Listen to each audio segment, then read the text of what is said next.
Hey y'all, welcome back to my channel and happy holidays. I decided to recreate one of Not Polished ambassadors. Well, I don't know if not an ambassador, she's like a part of the team. I decided to recreate one of her sets and I'm going to add it on the screen right here. And I want to recreate all of her sets. She does amazing work. And I decided to do this Christmas themed one. And probably for the whole month of December, it's going to be all like Christmas, snowflakes, winter, and yeah. So for starters, I actually started off with a different color, but I didn't like how it was laying, and I didn't really like the color. So I just switched it to Young Nails Cover Pink, and that's what I'm just putting on right now. To be honest, y'all, I didn't really do any good application here. I just slapped the acrylic on because I was really just trying to focus on the design. And I finally got me a silicone hand, and I got this from Amazon. I'm gonna make sure to add it to my storefront, the one I got exactly. And it's kind of hard to put the cover tips on there because nothing really wants to stick to silicone, but I eventually got it to stick enough to the point where I can shape the nails tips on there. But yeah, I am going to link that in my Amazon storefront.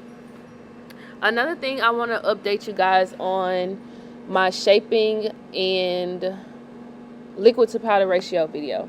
So if you haven't seen my post in the community tab, I was explaining how a lot of you guys was waiting on a liquid to powder ratio video or in detail video on shaping in different types of shapes.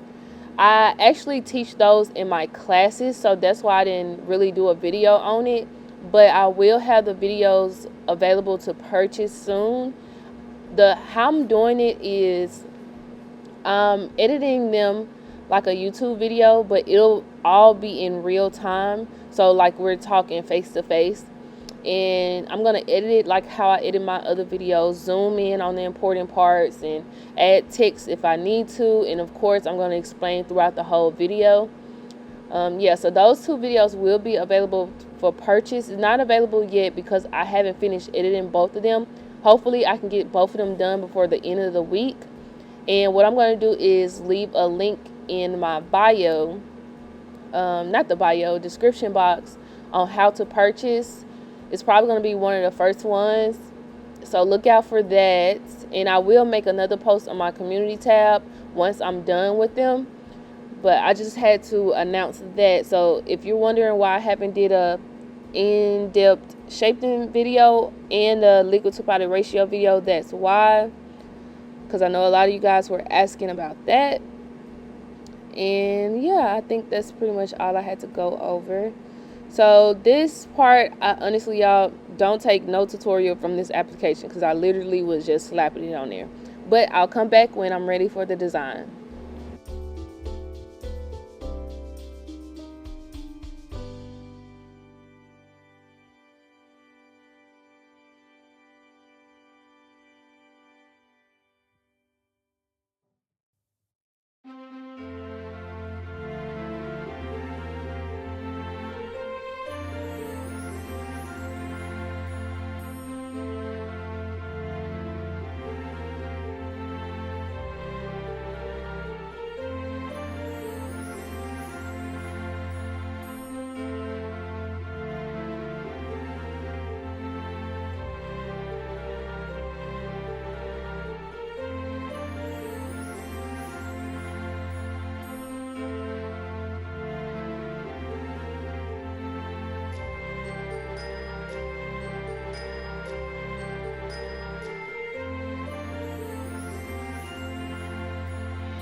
Okay, I filed and shaped them off camera to a taper square. Y'all know me, I love my taper square slash coffin because they are kind of slim. Some of them are kind of slim.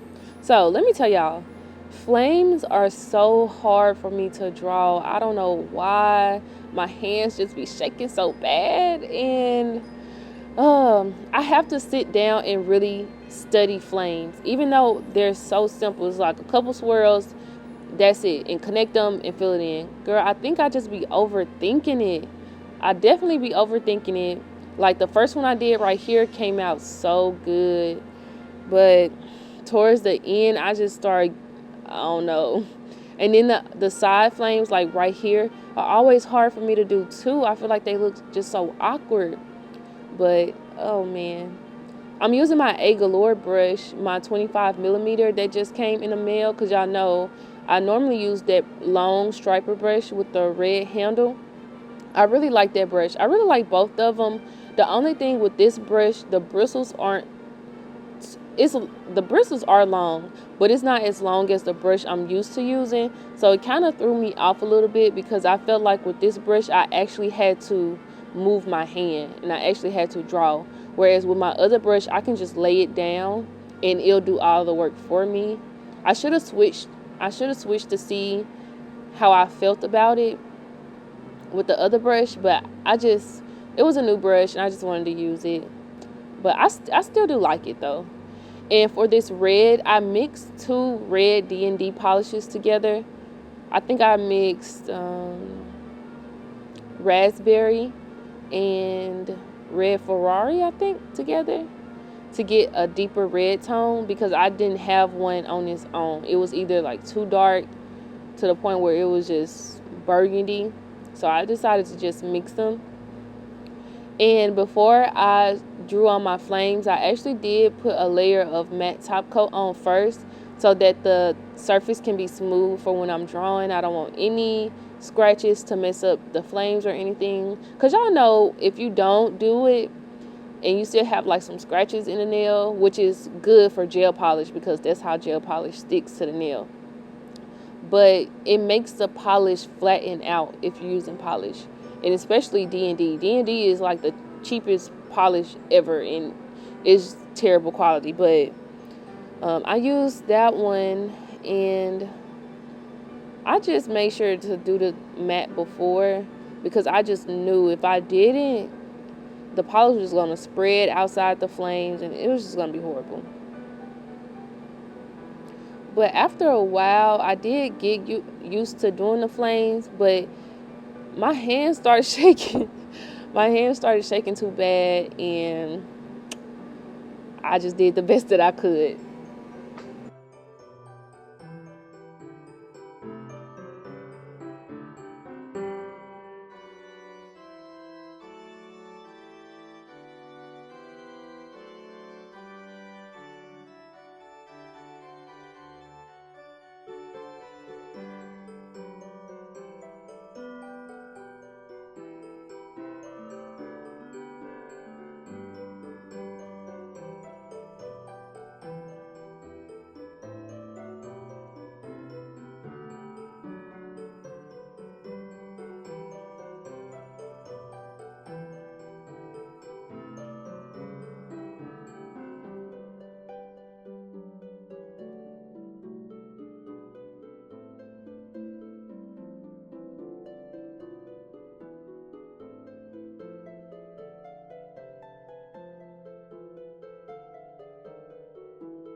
Y'all, this is why I don't really care to wear long nails, because they always get in my way.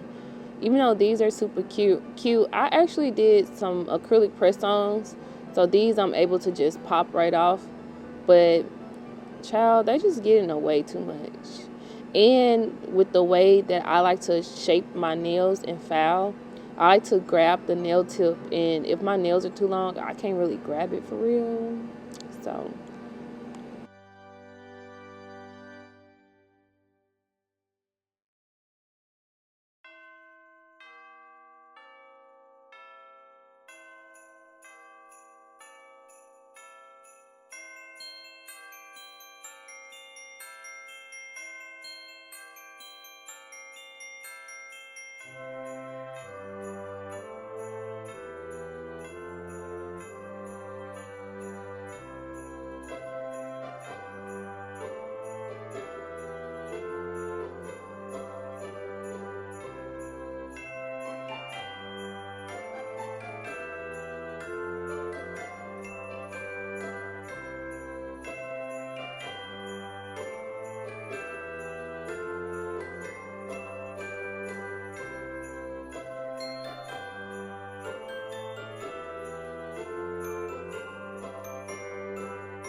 okay, so now it's time to use the white. I'm using Gelixir right now, but I really would have wished I used my white mission control. I end up using it last minute, but for the stripes, I feel like they weren't opaque enough. And child, I was not about to do a second coat on these stripes. No ma'am, it was not about to happen. But if I would have just went ahead and used my mission control, it probably would have been perfect. But for some reason, I was overthinking this part too. I'm always overthinking, but this was actually the fun part for me. It was fun. And again, I'm still using the same brush. I end up buying another brush from her too. It was a small brush, a 4 millimeter. Y'all, it is so tiny to the point where you can't even see the bristle. And it's kind of a short brush. And I never really have good experiences using short bristle brushes. I always either mess up too much using those, and it's just always easier for me with a long brush. I don't know why. But yeah, I'm using Gelixir White for right now to go ahead and do these stripes. I pretty much did 2 skinny ones and then a thicker one, or I kind of switched it up a little bit. This one I actually didn't like, and I will go back towards the end and kind of fix it. Once again, just was overthinking it.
Now I'm just trying to go in and fix some things, change some things around, make things a little bit more sharper. And I'm just using a regular 3D brush for this.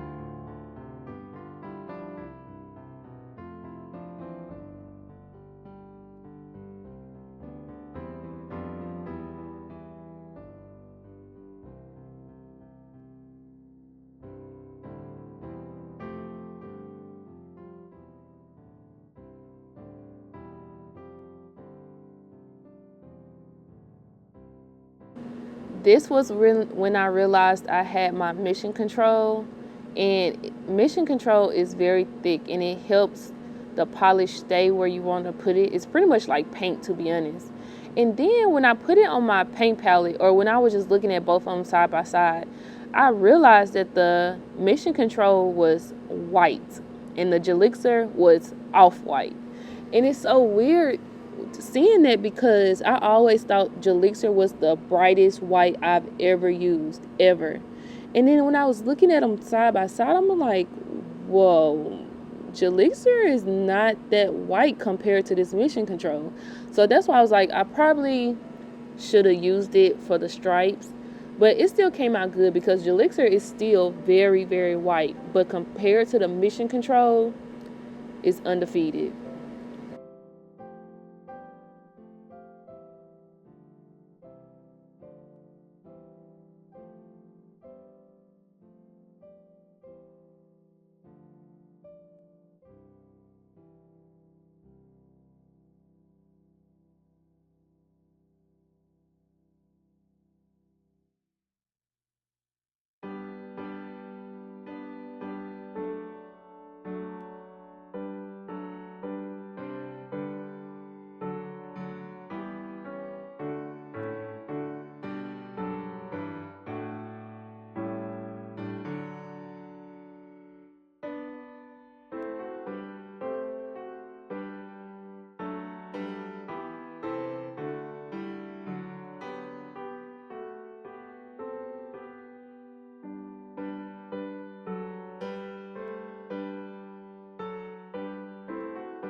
I really enjoy doing these, sitting down by myself and doing this on this practice hand, because if I had to do these on a client, I would have been stressed out.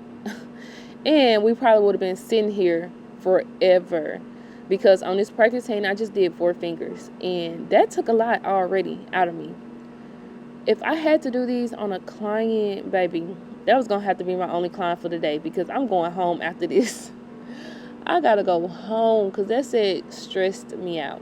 But it was super fun to do, and I know it's not the same doing nails on a client versus doing nails on this hand, because I honestly would rather show y'all designs on clients, but they just don't always act right. Either they're being too stiff, or they're moving their hand out of the frame, or because filming does take a little bit longer because I have to stop and people call me, and it just adds time. And I don't like for my appointment types to exceed a certain amount of time. So I don't always like to record on clients. So I'm sorry, but some of the videos I do are going to be on a practice hand, but I'm going to try my best to make most of them on my clients, because that's just as real as it gets, you know?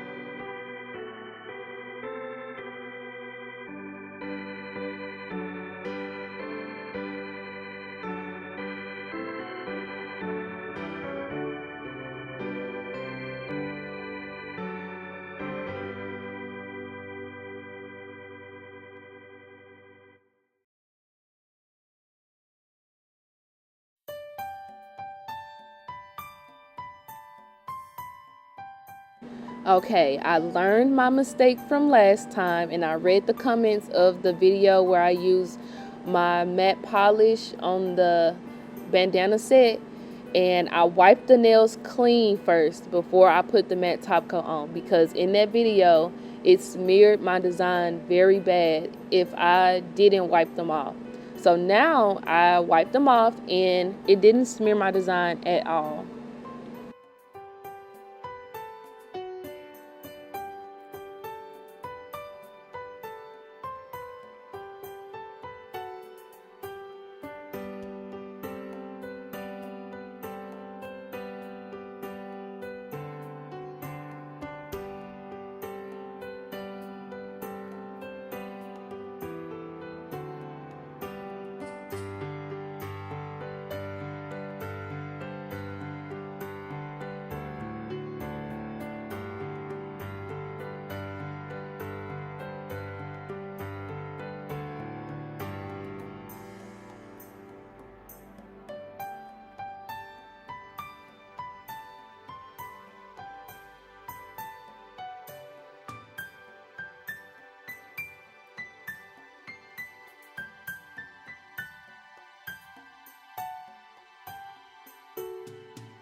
These are the final results and I am so happy. They turned out really cute. I'm sort of kind of regretting not doing a thumbnail, but still, regardless, they came out so cute.